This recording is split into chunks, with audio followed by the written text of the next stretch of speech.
এই মেয়েটা হলো দুনিয়ার সব থেকে ভাগ্যবান মেয়ে, কারণ যখনই সে ঘর থেকে বাইরে বের হতো তখনই বাইরের ঝড় তুফান একদমই শেষ হয়ে যেত।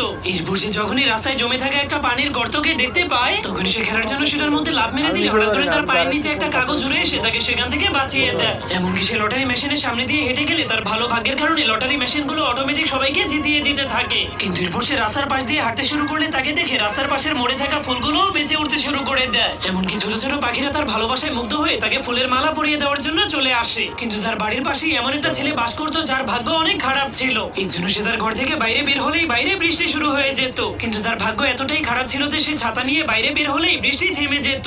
এমনকি সে কোনো আয়নার সামনে গেলে তার খারাপ চেহারা দেখে আয়নাগুলো ভেঙে টুকরো টুকরো হয়ে যেত। কিন্তু তাদের ভাগ্যে লেখা ছিল এই দুর্ভাগ্যবান ছেলেটার সঙ্গে সেই ভাগ্যবান মেয়েটার একদিন মিলন হবে, যার কারণে সেই মেয়েটাকে দেখে সেই ছেলেটা প্রথম দেখাতেই ভালোবেসে ফেলে। কিন্তু সে ভয় পাচ্ছিল যে তার দুর্ভাগ্যের কারণে হয়তো সেই মেয়েটার জীবনটাও নষ্ট হয়ে যাবে। এই জন্য সে চুপচাপ সেখান থেকে চলে যায়।